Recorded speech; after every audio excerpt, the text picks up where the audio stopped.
بسم اللہ الرحمن الرحیم۔ آپ نے سنا ہوگا کہ حکیم لقمان کی دانائی اور حکمت پوری دنیا میں مشہور ہے، اور خاص کر مسلمان اس کی دانائی اور حکمت کے حوالے سے بخوبی واقف ہیں۔ حکیم لقمان نے مختلف اقوام کو اور مختلف لوگوں کو اور انسانوں کو سمجھانے کے لیے کہاوتوں کا سہارا لیا تھا، اور چھوٹی سی بات سے ایک مشکل بات کو سمجھانے میں مدد دیتے تھے۔ انہوں نے ایک روایت کی ہے یا ایک حقائق بیان کیا ہے کہ ایک جنگل میں ایک زخمی شکار پڑا ہوا تھا۔ اتفاق سے وہاں پر شیر نکل آیا، اور جیسے ہی شیر آیا اسی جنگل میں دوسری طرف سے اس زخمی شکار کے سامنے ایک طاقتور ریچھ بھی آ گیا۔ اس زخمی شکار کے حصول کے لیے ریچھ اور شیر کی آپس میں لڑائی شروع ہو گئی۔ انہوں نے ایک دوسرے کو اتنے پنجے مارے اور ایک دوسرے کو اتنا زخمی کیا کہ آخر میں دونوں نڈھال ہو کے گر گئے۔ جب ان کے اندر دوبارہ ہمت یا کچھ طاقت آئی تو انہوں نے دوبارہ لڑنا شروع کر دیا۔ پھر جب تھک ہار کے گر گئے، پھر انہوں نے یہی کوشش کی۔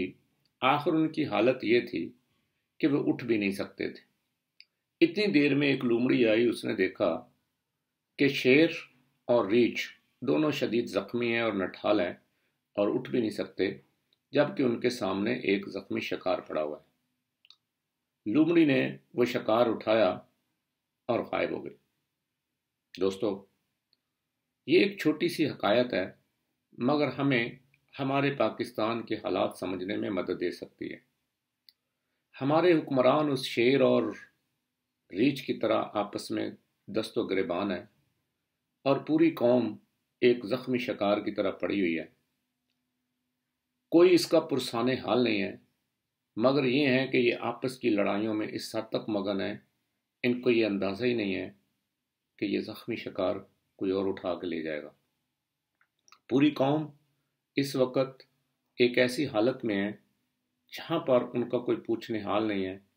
لا اینڈ آرڈر کی سچویشن انتہائی بری ہے، جس کا جو جی چاہتا ہے وہ کرتا ہے۔ اور اگر ہم قوموں کی تاریخ پڑھیں تو قوموں کے زوال میں یہ بڑی عام سی باتیں ہیں جو اس وقت ہم خود بھی دیکھ رہے ہیں۔ مثال کے طور پہ بہت زیادہ ٹیکس ہوگا۔ سارے زوال پذیر جو ریاستیں تھیں، بادشاہتیں تھیں، ان کے آخر میں یہی ہوا کہ بے تحاشا حکمرانوں نے ٹیکس لگا دیے، اور افسران جو تھے وہ منمانی کرتے تھے۔ مافیا تھے، مختلف گروہ تھے، مختلف گروہوں کی آپس میں لڑائیاں تھیں، اور عوام بیچاری نڈھال تھی اور ان کا کوئی پرسان حال کے پوچھنے والا نہیں تھا۔ اس وقت بھی ٹائم ہے کہ ہمارے حکمران اچھے ہیں یا برے، کیونکہ ظاہر ہے انہوں نے اس حکومت کو چلانا ہے، تو وہ کم از کم ٹھہر کر بیٹھ کر اس کے بارے میں ضرور غور کریں کہ انہوں نے کیا کرنا ہے، اس سے پہلے کہ بہت زیادہ دیر ہو جائے اور یہ زخمی شکار کوئی اور اٹھا کے لے جائے۔ بہت شکریہ۔